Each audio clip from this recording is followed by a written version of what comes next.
Hello everyone. In our last episode, we discussed the spring and autumn period of the Eastern Zhou dynasty in China, and we told the story of Duke Huan of Qi, the first vassal to claim hegemony. After Duke Huan's death, who was the second vassal to claim hegemony, let's begin today's story. Duke Shang of Song, seeing the internal turmoil in Qi, summoned the feudal lords to jointly escort Prince Zhao to Qi to assume the throne. However, Duke Shang's influence was limited, and most lords ignored his call, with only 3 minor states sending small contingents. Duke Shang led the combined forces of the 4 states to attack Qi. A group of Qi ministers, upon seeing the invading army, surrendered to Song and welcomed Prince Zhao as the new ruler, who became Duke Zhao of Qi. Qi had previously been the leading state among the feudal lords. Now that Duke Zhao of Qi owed his throne to Song's assistance, Song's status naturally rose. Ambitious, Duke Shang sought to succeed Duke Huan of Qi as the next hegemon. Yet, when he summoned the lords again, only 3 minor states obeyed, while the major central states ignored him. Hoping to leverage a major power to subdue the smaller states, Duke Xiang decided to ally with Chu. He believed that if Chu cooperated, the states under Chu's influence would naturally submit to him as well. When he presented this plan to his ministers, Prince Muye opposed it, arguing that Song, as a small state, would gain no benefit from seeking hegemony. Duke Xiang ignored him and invited King Cheng of Shichu and Duke Xiao of Qi to a meeting in Song to discuss forming an alliance. Both agreed, and it was decided that in July 639 BCE, the lords would convene in Song. When the time came, Duke Xiang set off for the meeting in his chariot. Prince Muji warned, "What if the king of Chu has ill intentions? My lord should bring more troops." But Duke Xiang replied, "No.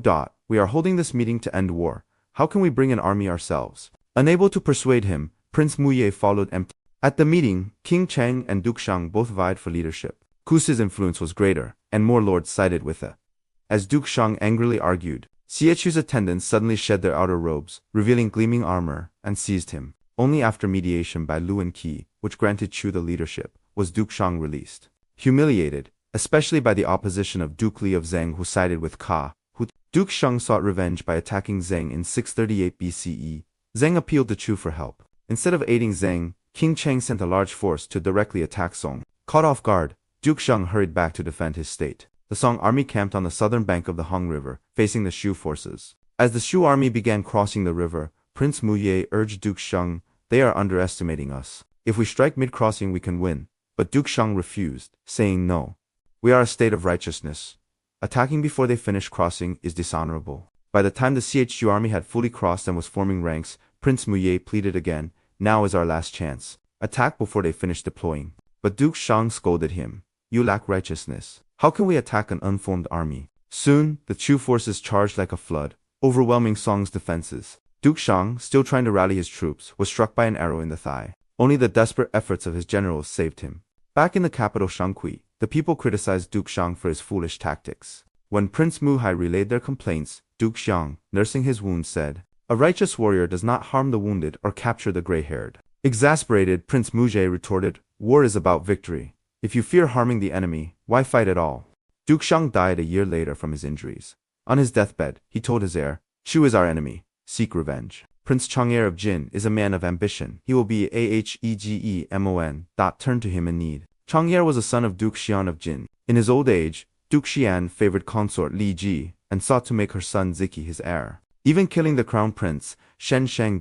Fearing for their lives, Chang'er and his brother Yiwu fled. After Duke Xian's death, Jin fell into chaos. Yiwu returned to seize the throne and tried to eliminate Chang'er, forcing him into exile. Chang'er, a respected prince, was accompanied by capable ministers. After 12 years in Di, an assassination attempt drove him to Wei, where he was turned away. Starving, his group begged food from farmers, who mockingly offered them dirt. Enraged, Chang'er was calmed by Huyen, who said, "Dirt represents Landa, good omen." In Qi, Duke Huan treated Chang'er well, giving him wealth and a wife. Content: Chang'er resisted his followers' pleas to return until his wife, Zhang, conspired with them to get him drunk and smuggle him out. In Song, Duke Sheng, ill and powerless to help, advised Chang'er to seek Shu. King Cheng of Qiu hosted Chang'er as an honored guest.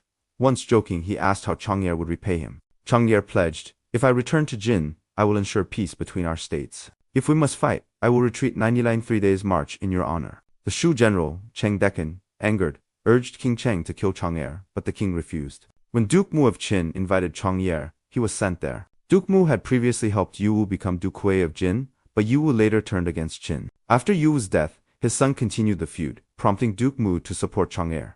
In 636 BCE, Qin's army escorted Chang'er across the Yellow River. After 19 years in exile, he returned as Duke Wen of Jin. As you can see, historical China was made up of countless small states that fought endless wars against each other, gradually emerging into the China we know today. Over these thousands of years of integration, countless fascinating stories unfolded.